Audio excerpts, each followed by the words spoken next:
What is up, guys? FlamesU here, and I am finally finished with my Star Citizen review video. I hope you guys enjoy it. Also, with the new patch on STARBASE, I'll be bringing you guys some coverage on it as well as a new YOLO tutorial, so be on the lookout for that. Without further ado, let's get right to the video.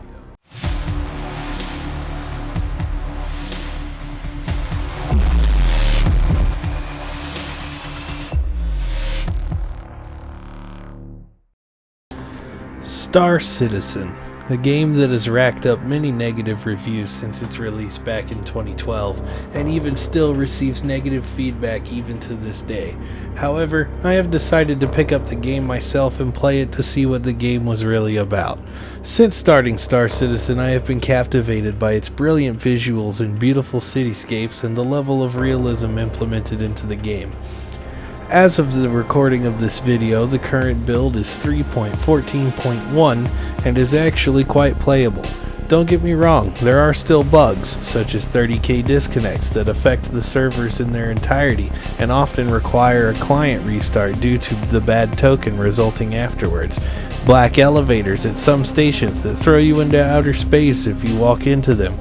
Try to avoid black elevators, just take a different one. But despite all that, Star Citizen is a brilliant game with so much to do.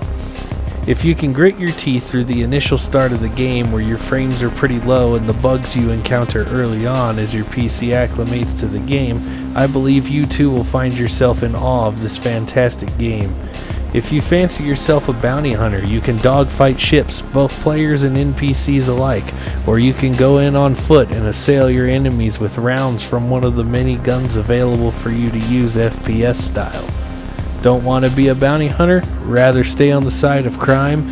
Go attack innocent players or take on assassination missions from questionable people and rack up a crime stat that will have every player in Stanton after you. Got caught? Then you end up in Klesher Rehabilitation Facility, also known as prison. You can work your sentence off in the work mines, or you can do what I prefer, as it's the most fun: escape. That's right, you can escape from prison by following a rather difficult parkour course, at least difficult the first time you try it. Moving through tunnels and tight spaces and making some jumps that look unmakeable, all to make it outside where you can steal a rover and drive away from the prison and have a friend pick you up to fly you away. After that, you can then go to a security bunker, kill the security personnel there, and hack the federal database and wipe your criminal record and be free and clean as a whistle to commit more crimes or to go do something more on the clean side. Don't like combat too much? Just want nice ships or good money?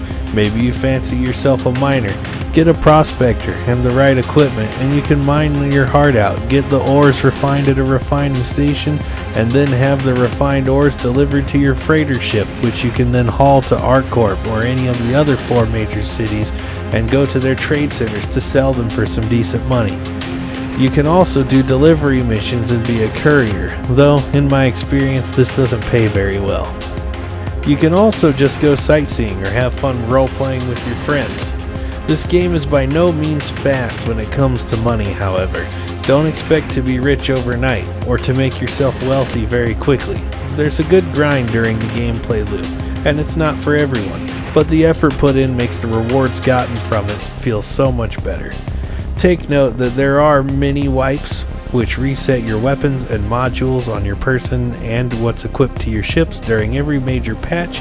This is a large con to the game for me, but it's not something that will keep me from playing it. All in all, the game is in an amazingly playable state. Every place you visit is vastly different, especially the stations. The layout for some of them is the same, but the aesthetics are different, and that means a lot to me. The 4 major cities are impressively large and look absolutely stunning. Flight feels fantastic and realistic and is compatible with flight stick support. So much so that even a storm can blow your ship around if you aren't careful. That's how the realism gets. You also have to eat and drink to keep yourself from being malnourished or becoming dehydrated.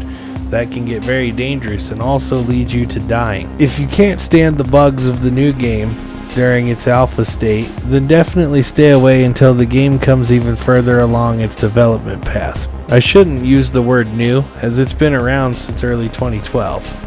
But if you can grit your teeth through the bugs and issues in the game, you will find yourself captivated by this game. And if you do decide to give it a try, then I'd appreciate it if you use my referral code I'll have on the screen right now.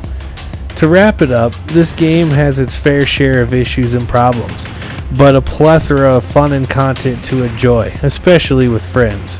With more content always being added to the game as development progresses, you can buy the game for just 45 USD and acquire every ship in the game, with the exception of seasonal and limited ships in the game, using your earned in-game currency, so no ship is locked behind a paywall.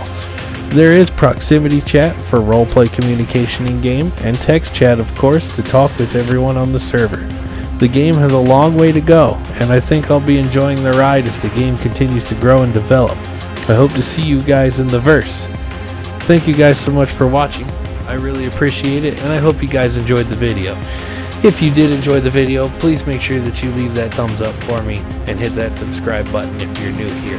I hope to see you guys on my next video. This has been Flames U, and I will see you guys on the next video.